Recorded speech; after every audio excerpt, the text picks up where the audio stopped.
Hey y'all, it's Kim. So this is the Senate torture report video 32. Let me get the actual name of this. Hold on, I gotta go back to my gallery. So the actual name of it is a report of the Senate Select Committee on Intelligence Committee study of the Central Intelligence Agency's detention and interrogation program. And remember, after 9/11, many suspected terrorists were detained for extended periods and tortured, according to this report, which I don't doubt it. But anyway, so we're on page 301 out of 712. I'm sure some of this is going to be more footnotes and notes and stuff to go back to look at, but you can slow down or stop the video if you'd like and read the footnotes because I'm not wasting time with that because it's a lot to read. But anyway, let's go on. So by July 2nd, 2004, redacted, the foreign partner authorities had informed the CIA that they felt confident that Issa's true name was Duran, whatever, Barat. According to redacted reporting, while under surveillance, Issa was observed talking for an extended period of time to redacted in the vicinity where James Ujama, who's in FBI custody, had placed Issa. Redacted, the foreign partner authorities observed that Issa drove redacted to a residence in Wembley. A record search of the address in Wembley by UK authorities identified a passport application with a photo that matched the Issa under surveillance. The name on the passport application was Issa's true name, Duran Barat. Once identified, Duran Barat remained under UK surveillance as the UK collected additional information on Duran Barat and his activities. On July, redacted 2004, an Al Qaeda associate named Abu Talha al-Pakistani was arrested and detained by Pakistani officials. CIA records indicate that the arrest occurred after redacted identified when and where Abu Talha al-Pakistani would be at redacted. On July something of 2004, after Abu Talha's capture, Pakistani authorities conducted a series of raids and seized a laptop that was shared with the U.S. government. The computer was suspected of belonging to senior Al Qaeda member Hamza Rabia, something like that, and contained a series of undated English language casing reports. In all, the computer contained over 500 photographs, maps, sketches, and scanned documents associated with apparent casings. On July 31st, 2004, KSM was questioned about the casing reports. KSM stated that he did not know of any Al Qaeda plans by Abu Talha and anyone else to target the Citibank building, Prudential Group building, or the United Nations building in, New York, described in the documents. On the same day, Abu Talha was in the custody of a foreign government. Stated the U.S. casing reports were from Abu Issa. Issa, aka Duran Barat, was still under surveillance by UK authorities at this time. On August 1st, 2004, Abu Talha was shown a photograph of Duran Barat and immediately identified him as Issa. Abu Talha, who was cooperating with foreign government authorities, described Issa's visit to Pakistan from February to April of 2004, during which he stated Issa, aka Duran Barat, met with Hamza al-Rabia on multiple occasions to discuss operations in the United Kingdom and targets already cased in the United States. Abu Talha stated that Issa believed his activities and identity were not known to the authorities. In August 3rd, 2004, cable stated that analysis of information on the hard drive of the computer seized revealed a document that is a detailed study on the methodologies to effect a terrorist attack. According to the cable, the study describes the operational and logistics environment in the UK. The document is divided into two main parts. The first part includes 7 chapters on the topic entitled Rough Presentation for Gas Limo Project. The second part is entitled Rough Presentation for Radiation or Dirty Bomb Project. the gas limo project section concludes that the most feasible operation would be to use a limousine to deliver explosives, while the dirty bomb project section states that smoke detectors would be used to deliver the radioactive substance americium 147. Never heard of that. The document proposes to use 10,000 smoke detectors as part of an explosive device to spread the radioactive element. In addition, the document discusses the vulnerabilities of trains and the possibilities of hijacking and utilizing gasoline tankers to conduct a terrorist attack. On the same day the analysis was disseminated, August 3rd, 2004, UK authorities arrested Duran Barat and 12 other individuals and seized over 100 hard drives. On August 7th, 2004, the UK shared redacted associated with Duran Barat with the US government. The redacted information provided included copies of casing reports related to the United States and the United Kingdom.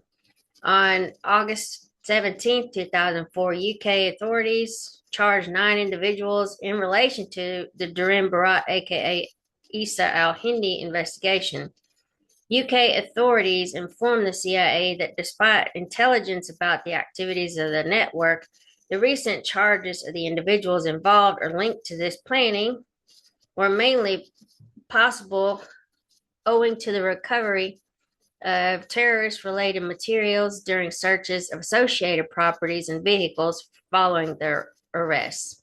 On August 23, 2004, the CIA received an update from Redacted, the foreign partner authorities, that noted the research conducted by the Barat network into central London hotels and railway stations is likely to be exploratory rather than presenting a detailed operational plan.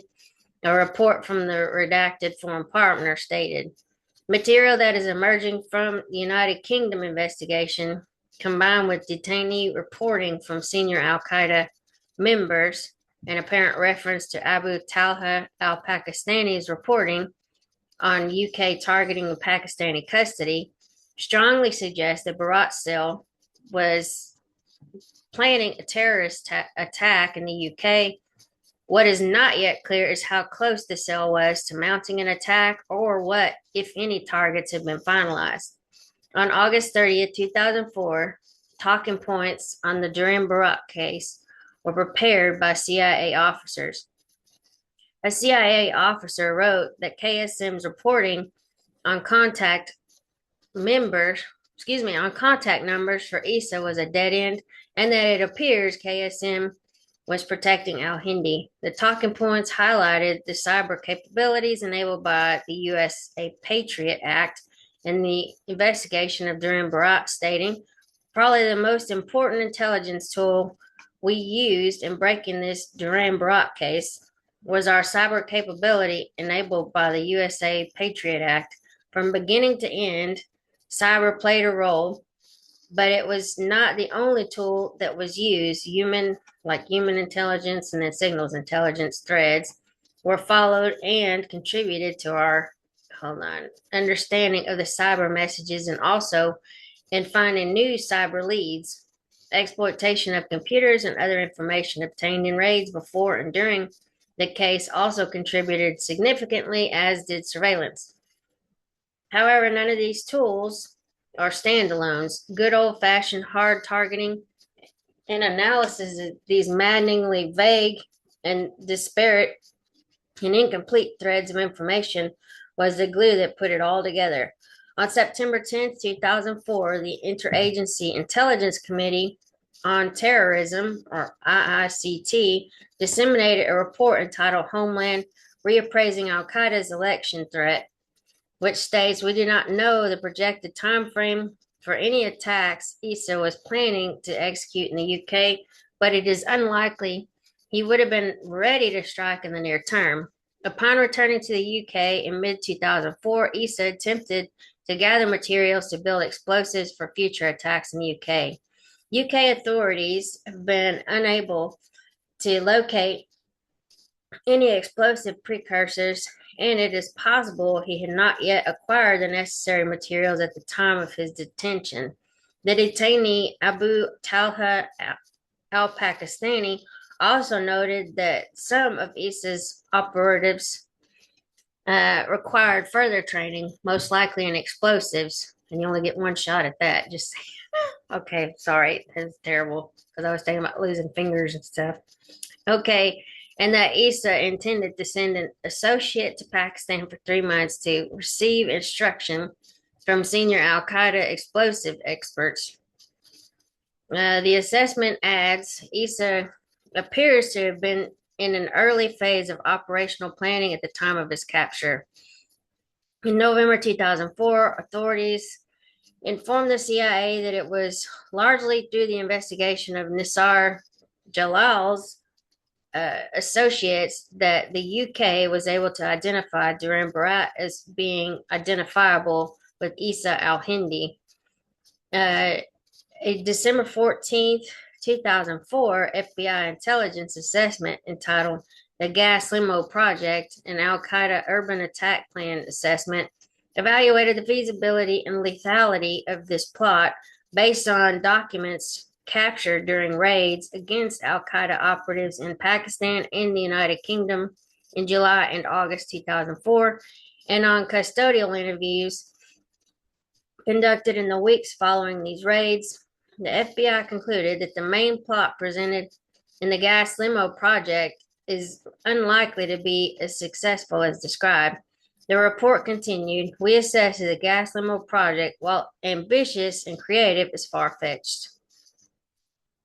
On December 12, 2005, the CIA assessment that while KSM tasked al-Hindi to go to the U.S. to surveil targets, he was not aware of the extent to which Barat's planning had progressed, who Issa's co-conspirators were, or that Issa's planning had come to focus on the UK. On November 7, 2006, Duran Barat was sentenced to life imprisonment in the United Kingdom. On May 16, 2007, Duran Barat's sentence was reduced to 30 years after a British Court of Appeal found that expert assessments describing the plot as amateurish, defective, and unlikely to succeed were not provided to the sentencing judge. The identification, capture, and arrest of Ayman Faris summary, the CIA represented that its enhanced interrogation techniques were effective and produced critical, otherwise unavailable intelligence, which started plots and saved lives. Over a period of years, the CIA provided the identification, arrest, capture, investigation, and prosecution of Ayman Faris as evidence for the effectiveness of the CIA's enhanced interrogation techniques.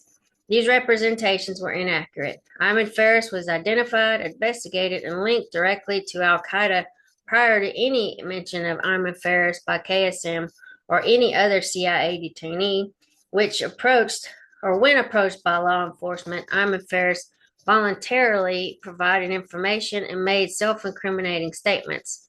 On May 1st, 2003, Ayman Faris pled guilty to terrorism-related charges and admitted to casing a New York City bridge for Al-Qaeda and researching and providing information to Al-Qaeda regarding the tools necessary for possible attacks on U.S. targets. Further details, Ayman Faris was an Ohio-based truck driver tasked by KSM with procuring tools and devices needed to collapse suspension bridges, as well as tools that could be used to derail trains. Faris had met KSM through his self-described best friend, Maqsood Khan, who was a Pakistan-based Al-Qaeda facilitator and Majid Khan's uncle. The identification and arrest of Ayman Faris is one of the 8 most frequently cited examples provided by the CIA as evidence for the effectiveness of the CIA's enhanced interrogation techniques.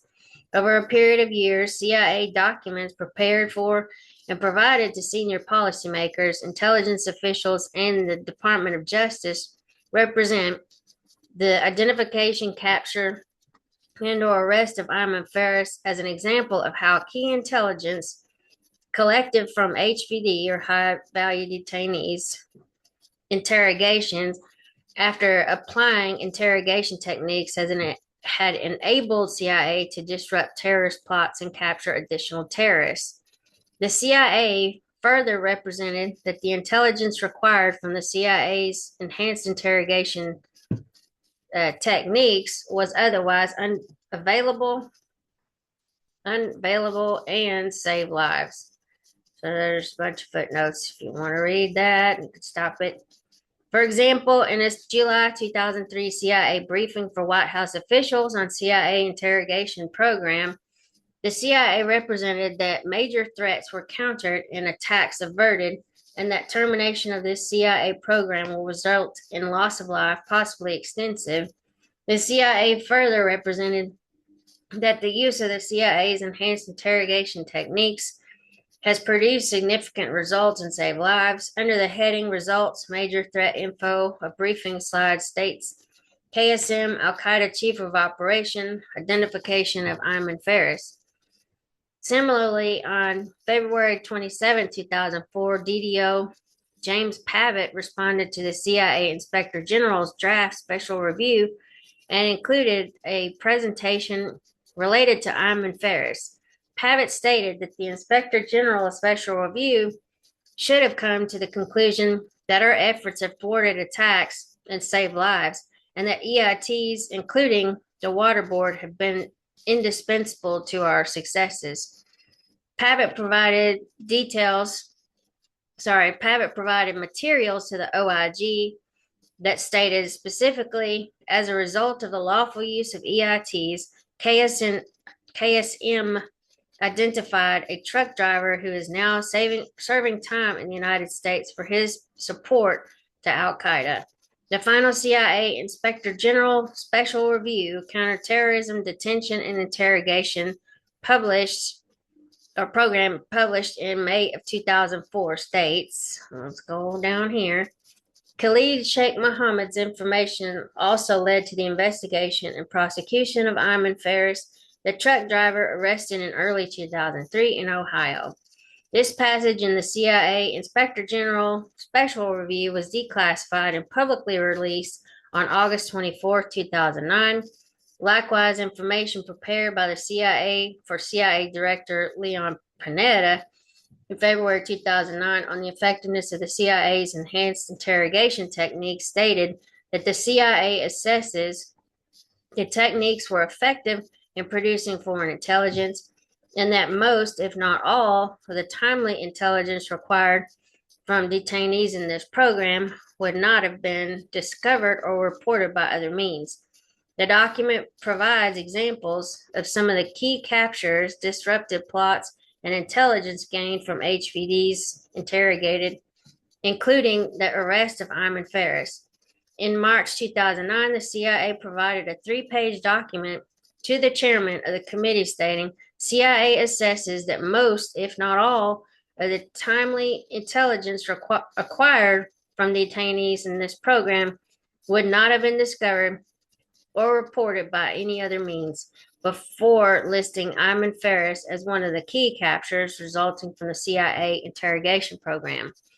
The CIA provided similar inaccurate representations regarding the identification and capture of Ayman Faris in 9 of the 20 documents and briefings provided to policymakers and the Department of Justice between July 2003 and March of 2009. There's more footnotes. And then a review of CIA operational cables and other records found that the CIA's detention and interrogation program and the CIA's enhanced interrogation techniques played no role in the identification and capture of Ayman Faris. CIA records indicate that Ayman Faris was known to the U.S. intelligence community prior to the attacks of September 11, 2001. On March redacted 2001, the FBI opened an international terrorism investigation targeting Ayman Faris. According to CIA records, the predication of the FBI Faris investigation was information provided by foreign authorities that revealed Faris's telephone number had been called by Islamic extremists operating in France, Belgium, Turkey, in Canada, including Millennium bomber Ahmad Rassam. Rassam, currently serving a 65-year U.S. prison term, was arrested on December 14th, 1999, en route to Los Angeles International Airport with explosives in the trunk of his car, according to CIA records. As a result of post 9/11 lead, the FBI interviewed Ayman Ferris shortly after the attacks of September 11, 2001. On November redacted 2001, the FBI closed its investigation of Ayman Ferris for unknown reasons. On March 5th, 2003, Majid Khan was taken into Pakistani custody. That same day, FISA coverage of Majid Khan's residence in Maryland indicated that Majid Khan's redacted made a suspicious phone call to an individual at a residence associated with Ayman Ferris. The call included discussion of Majid Khan's possible arrest and potential FBI surveillance of redacted, who asked the individual in Ohio if he had been approached and questioned. Redacted warned the Ohio-based individual not to contact anyone using his phone. That same day, Redacted informed FBI special agents that the other party to the intercepted conversation was Ayman Ferris. By March 6, 2003, the FBI had officially reopened its international terrorism investigation of Ayman Ferris. Well, footnotes. Okay, while U.S. law enforcement investigations of Ayman Ferris moved forward, Majid Khan, in foreign government custody, was being questioned by foreign government interrogators. According to CIA records, the interrogators were using rapport building techniques, confronting Khan with inconsistencies in his story and obtaining information on Majid Khan's Al Qaeda connections. On March 11, 2003, Majid Khan identified a photo of Ayman Ferris.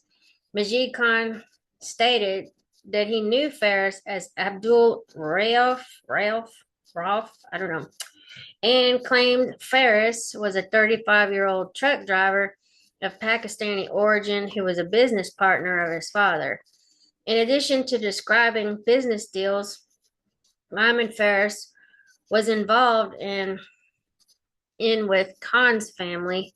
Majid Khan stated that Ferris spoke Urdu, whatever, that's from Pakistan, I think, and then excellent English and had a colorful personality. The next day, while still in foreign government custody, Majid Khan said that Ayman Ferris was an Islamic extremist. According to CIA cables, on March 14, 2003, Majid Khan provided more damning information on Ayman Ferris, specifically that Ferris was a mujahideen during the Afghan-Soviet period and was a close associate of his uncle Maksud. I guess that's how you say it, Maksud Khan. Maksud was a known Al Qaeda associate whom Majid Khan had already admitted was in contact with senior Al Qaeda members. Majid Khan told foreign government interrogators that it was Maksud who provided the money for Majid Khan's Al Qaeda related travels. Majid Khan further stated that after the KSM arrests became public knowledge, Ayman Ferris contacted Majid Khan's family and requested the family pass a message to Maksud Khan regarding the status of KSM. This information on Ayman Ferris was acquired prior to and independently of any reporting from the CIA's detention and interrogation program. On March 10, 2003, in response to a requirements cable from CIA headquarters reporting that Al Qaeda was targeting U.S. suspension bridges, KSM stated that any such plans were theoretical and only on paper. He also stated that no one was currently pursuing such a plot. KSM repeated this assertion on March 16, 2003, noting that while UBL, or Osama bin Laden, officially endorsed attacks against suspension bridges in the United States, he had no planning targets in the U.S., which were pending attack, and after 9/11, the U.S. had become too hard a target. On neither occasion did KSM reference Hyman Ferris. Okay, so I'm going to stop here and maybe record some more later, but I got some other stuff I want to look at. So, anyway, I will talk to y'all later. Have a good one. Bye.